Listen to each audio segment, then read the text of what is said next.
اگر 300 سال تک سلایا، بغیر کھلائے بغیر پلائے، کپڑے بدن پر جو تھے وہی کپڑے 300 سال کس کو کہتے ہیں؟ 300 سال کے بعد صحیح سلامت ان کو اٹھایا تو جیسے سوئے تھے ویسے ہی ان کو ایسا لگا کہ صبح سوئے تھے اور رات میں ہم لوگ جاگ گئے، یا رات میں سوئے تھے صبح ہم لوگ جاگ گئے۔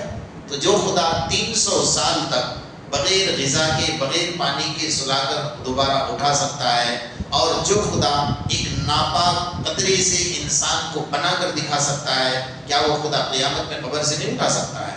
فرمایا ارأیت الذی یکذب بالدین، جو لوگ آخرت کے دن کے بارے میں، قیامت کے دن کے بارے میں جھٹلا رہے، ان کے لیے ہلاکت ہے ایسے لوگوں کے لیے۔ تو پہلا مرحلہ ان کا بیان کیا ہے، جو آخرت کا منظر ہے، بڑا عجیب منظر ہے، اس بڑی لمبی طویل باتیں ہیں، اس پر میں نہیں جانا چاہتا ہوں، جو آپ بس مختصر فذلک الذی یدعو الیتیم۔ دوسرے نمبر پر ان لوگوں کا تذکرہ کیا جو لوگ یتیموں کو، غریبوں کو جھڑکتے ہیں۔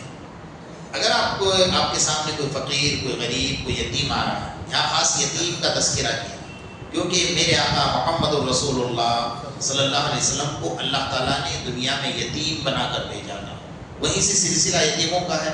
تو اللہ کے رسول صلی اللہ علیہ وسلم دنیا میں سب سے زیادہ محبت پھیلانے والے، اپنے رحمت پھیلانے والے، ہمدردی بتانے والے۔ تو جو لوگ یتیموں کو جھڑکتے ہیں، یتیموں کا انما یاکلون اموال الیتامی ظلما، فرمایا کہ جو قرآن فرما رہا ہے کہ کسی یتیم کا مال اگر ظلم سے وہ کھا رہا ہے تو فرمایا وہ اپنے پیٹ کے اندر فی بطونہم نارا، وہ اپنے پیٹ میں جہنم کی آگ بھر رہا ہے۔ تو کوئی یتیم اگر آپ کے پاس ہے اور آپ اس کو جھڑک رہے ہو تو اللہ نے صاف طور پر وَأَمَّا السَّائِلَ فَلَا تَنْهَرْ، اس آیت میں سارے سائلوں کا ذکر کیا، جو مانگنے والے، اصل جو بھیک مانگنے والا ہے، اصل جو سائل ہے، سوال کرنے والا، وہ اگر آپ کو نہیں دینا ہے، آپ محبت سے اس کو روانہ کر دو، کسی کو جھڑکنے کی اجازت آپ کو نہیں ہے۔ اس وقت صرف اتنا سوچے بندہ کہ جو یہ بندہ مجھ سے مانگ رہا ہے اور میرے سامنے کھڑا ہے، اگر اللہ تعالیٰ اس جیسا مجھے بنا کر اس کے سامنے کھڑا کرتا تو میرا کیا حشر ہوتا؟ بس اتنا سوچ، اللہ نے آج مجھے دینے کے لائق بنایا ہے تو میں دے رہا ہوں، اگر نہ بناتا تو میں کیا کرتا بھائی؟ سمجھ رہے ہو نا؟ اس لیے کسی کو جھڑکنا، کبھی کبھی اللہ ایسا ہوتا ہے کہ امتحان لے لیتا ہے بندے کا، دے کر بھی امتحان لیتا ہے، چھین کر بھی امتحان لیتا ہے۔ جیسا میں نے جمعہ کے بیان میں بتایا تھا کہ بنی اسرائیل کے 3 لوگوں کا امتحان اللہ تعالیٰ نے کیسے دیا، مال دیا، دولت دی، بیماریوں کو ختم کر دیا، اور جب وہی فرشتہ اپنا بیس بدل کر آیا اور کہنے لگا کہ یار تم تو غریب آدمی تھے، بیمار تھے، اللہ نے تمہیں اونٹ دے دیا اور سر کا گنجا پن اللہ نے ختم کر دیا، تو فرمایا نہیں ایسا تو کچھ نہیں تھا بھائی، جیسا تھا ویسا۔ اس نے بد دعا کر دی کہ اللہ یہ جیسا تھا اس کو ایسا ہی کر دے۔ تو کبھی اللہ دنیا کی دولت دے کر آزماتا ہے اور کبھی لے کر بھی آزماتا ہے۔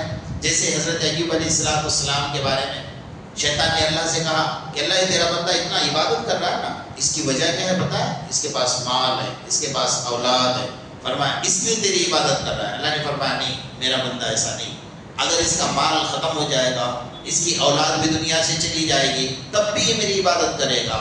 تو فرمایا نہیں کرے گا۔ اللہ تعالیٰ نے حالات ایسے لائے کہ حضرت ایوب علیہ السلام کی اولاد ختم ہو گئی، دولت ختم ہو گئی، اور اس کے بعد پھر شیطان نے کہا نہیں، اس کے بعد صحت ہے نا، یہ بیمار نہیں ہے، صحت ہے، ہٹا کٹا ہے تو عبادت کر رہا ہے۔ اللہ نے فرمایا نہیں، اس کی صحت بھی کھینچ لوں گا تب بھی عبادت کرے گا۔ تو اللہ تعالیٰ نے بیماری ڈال دی، ایسی بیماری کہ 18 سال تک بدن کے اندر کیڑے پڑ گئے۔ گاؤں والوں نے ان کے بیوی کو کہا نکالو ان کو گاؤں سے باہر، ان کی وجہ سے کہ ہمارا پورا گاؤں بیمار نہ ہو جائے۔ سارے بیویوں نے ساتھ چھوڑ دیا، صرف ایک بیوی حضرت رحمت جو حضرت یوسف علیہ السلام کی لڑکی، ان کی لڑکی تھی جو حضرت زلیخا کے پیٹ سے پیدا ہوئی، بس اس نے آخر تک ساتھ دیا اور چٹائی میں لپیٹ کر اپنے کندھے پر لے کر جنگل کے اندر بس گئی۔ تو بدن سے جب کیڑا زمین پر گرتا تھا تو حضرت ایوب علیہ السلام اس کیڑے کو اٹھا کر اپنے بدن میں رکھتے تھے اور یہ کہتے تھے کہ اللہ نے تیری غذا میرے اندر بنائی ہے، تو کہاں جا رہا ہے؟ تو اتنی بیماری کے بعد بھی اللہ کی عبادت کو چھوڑا نہیں۔ اب شیطان حیران ہو گیا، کیا اس کی دولت گئی، اس کی اولاد ختم ہو گئی، اس کے بعد بھی اللہ کی عبادت کر رہا تھا، کیسا بندہ ہے اللہ تیرا؟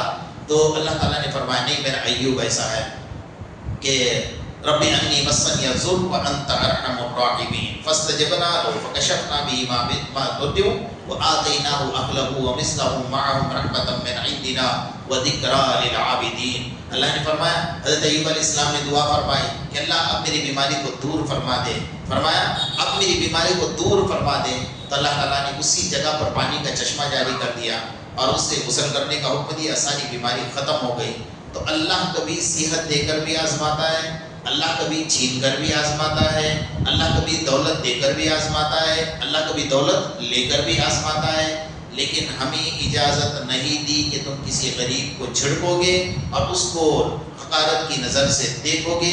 اللہ نے اگر دیا ہے تو دے دو، صدقہ ہم دے سکتے ہیں اور زکوٰۃ کا مال ان بھیک مانگنے والوں کو ہم نہیں دے سکتے مسئلے کے اعتبار سے، کیونکہ زکوٰۃ ایک ایسی چیز ہے کہ وہ آپ کے مستحق تک پہنچنی چاہیے۔ ہمیں پتہ نہیں کہ جو مانگ رہا ہے وہ مستحق ہے یا نہیں ہے۔ ہماری زکوٰۃ جو ہے ہم غریبوں کو ایسے علاقوں میں ایسی جگہ پر دیں۔ سب سے پہلے اپنے رشتہ داروں میں تلاش کریں، اپنے قربا میں تلاش کریں، اپنے اقربا میں، کہ کون ایسا غریب ہے جو اس کو بولنے کی ضرورت بھی نہیں ہے کہ بھئی یہ زکوٰۃ کا پیسہ ہے۔ اللہ کے رسول صلی اللہ علیہ وسلم کے پاس ایک قافلہ آیا تھا اور وہ قافلہ آنے کے بعد وہ لوگ ایسے تھے کہ مستحق تھے، لیکن اللہ کے رسول نے زکوٰۃ کا مال انہیں دیا، لیکن اظہار نہیں کیا کہ زکوٰۃ کا مال ہے۔ اگر کوئی بندہ ایسا تھا کہ بھئی پہلے زکوٰۃ دینے والا تھا، اب وہ زکوٰۃ لینے والا بن گیا، اس کو آڑ تو آئے گی نا کہ میں خود زکوٰۃ دیتا تھا۔ اللہ کرے ایسے کسی پر حالات نہ آئے، حالات ہوتے ہیں، دنیا کے حالات آتے رہتے ہیں، لیکن کوئی بندہ اگر ایسا آپ کے سامنے ہے کہ پہلے زکوٰۃ دیتا تھا لیکن اب ایسا مجبور ہو گیا کہ زکوٰۃ لینے پر مجبور ہو گیا، ان لوگوں کی مدد ہمیں سب سے پہلے کرنی چاہیے۔ تو بہرحال اللہ تعالیٰ جو فرمانے کہ فذلک الذی یدعو الیتیم، غریبوں کو یتیموں کو مت جھڑکو، یتیموں کے بڑے فضائل ہیں۔ آقا نامدار محمد رسول اللہ، بھائی سب مل کر کہو اتنے کنجوس کیوں بن رہے ہو؟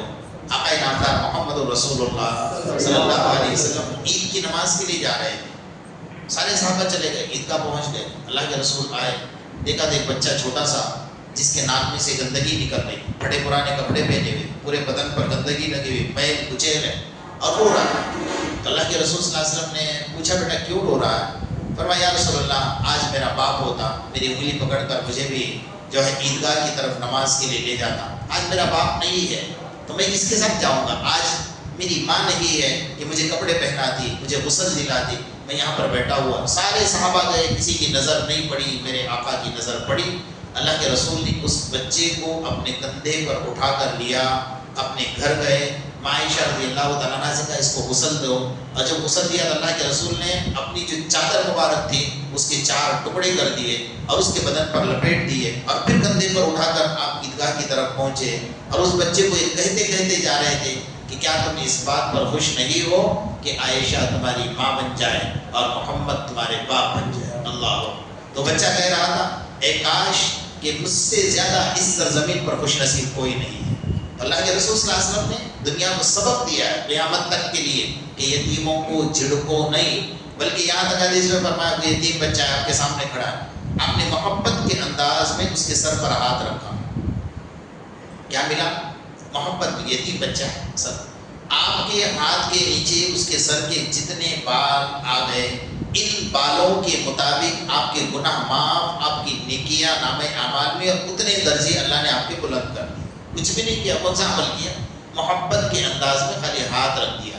تو اللہ فرماتے فذلک الذی یدعو الیتیم، وہ لوگ جو یتیموں کو جھڑکتے ہیں ان کے لیے بڑا دردناک عذاب اللہ تعالیٰ نے تیار کرا ہے۔ ولا یحض علی طعام المسکین، اور غریبوں کو کھانا کھلانے پر ابھارتے نہیں ہیں۔ بھئی ایک بندہ وہ ہے کہ دل میں بہت خواہش ہے کہ میں کچھ کروں، لیکن اس کے پاس یہ حالات نہیں ہے کہ بھئی اس کے پاس اتنی دولت نہیں کہ غریبوں کو کھلائے۔ یہ تو کر سکتا ہے نا کہ دوسرے بھائی کو کہے کہ بھئی ایک یتیم بچہ ہے، غریب آدمی ہے، اس کو کھانا کھلانا ہے تو آپ کھلا دو، اتنا تو کر سکتا ہے نا۔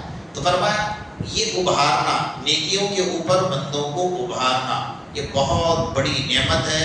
اب وہ بندہ جس کو اس نے ابھارا اور اس نے اس کو کھانا کھلایا، یا کسی غریب کو دوائی دلا دی، یا کسی غریب کا علاج کروایا، یا کسی ننگے کو کپڑا پہنا دیا، یا کسی کے مکان بنا کر دے دیا، آپ نے ترغیب دی، جو پیسہ وہ لگا رہا ہے اس کو اتنا ثواب ملے گا، آپ کے نام اعمال میں بھی اللہ اتنا ہی ثواب لکھے گا جتنا کہ دینے والا۔ اس کا اجر آپ کو آج پتہ نہیں چلے گا دنیا میں رہتے ہوئے، اس کا اجر کا پتہ کب چلے گا؟ جب ہم اس دنیا سے جائیں گے۔ حدیث میں بڑی عجیب بات فرمائی، اللہ نے عمل کی توفیق عطا فرمائے، فرمایا قیامت میں ہر ایک گروہ جماعت بنا بنا کر جماعت در جماعت گروہ در گروہ اللہ کے سامنے حاضر ہو جائیں. ایک جماعت آئی, اللہ نے پوچھا بھائی آپ نے کیا کیا؟ تو کہیں گے کہ اللہ ہم نے تیری ذات پر ایمان لایا اور ہم نے زندگی میں کبھی نماز قضا نہیں کی.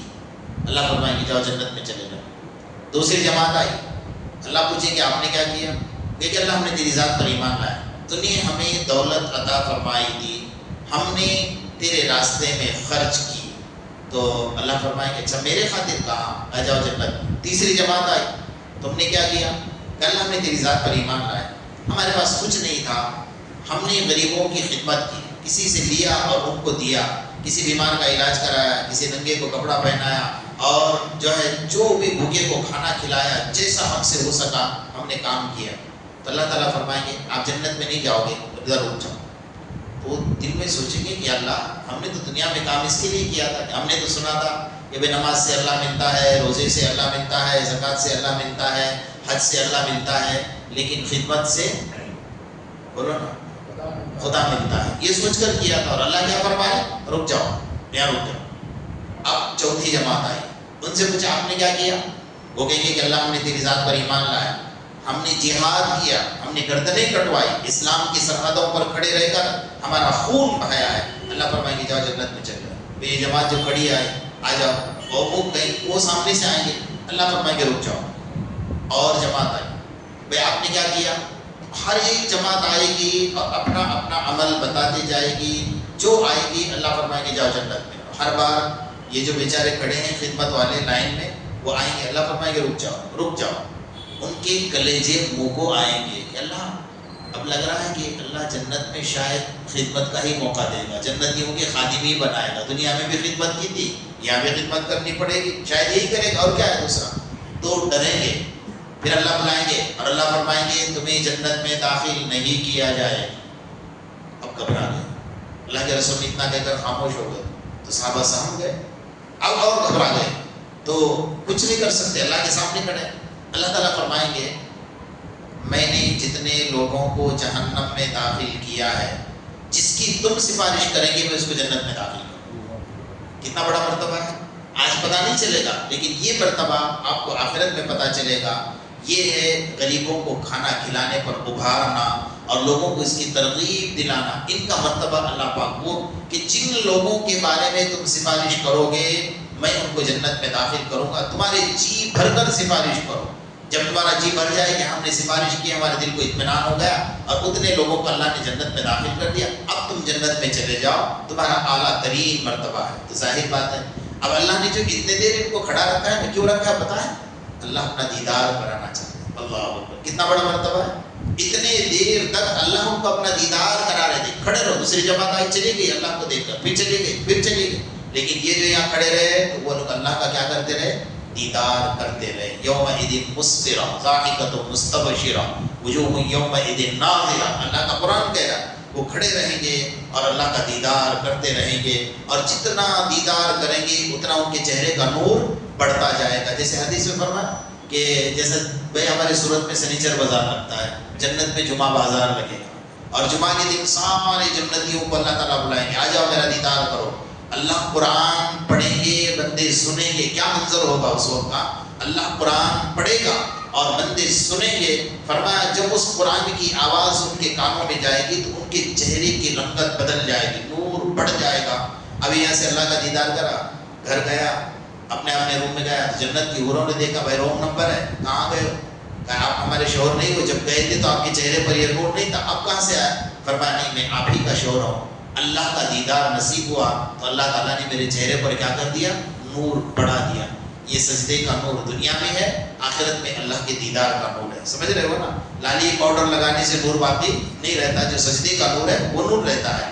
جو بندہ سجدہ کرتا ہے اس کے چہرے پر اللہ کا نور آتا ہے. اب دیکھ لینا, بڑے کالے سے کالا, سیاہ سے سیاہ ہوگا نا, پھر بھی اس کے چہرے پر نماز کا نور آپ کو نظر آئے گا.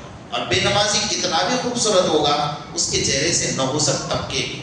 تو بہرحال ولا یحض علی طعام المسکین, جو لوگ غریبوں کو کھانا کھلانے پر نہیں ابھارتے, ان لوگوں کا تذکرہ کیا ہے. آگے 3 آیات اور باقی ہیں, اللہ انشاءاللہ زندگی باقی رکھے گا تو کل اس کو پورا کیا جائے گا. اللہ پاک ہم سب کو عمل کی توفیق عطا فرمائے, اور اللہ تبارک و تعالیٰ تقدیر کے فیصلے کو مان کر زندگی گزارنے کی توفیق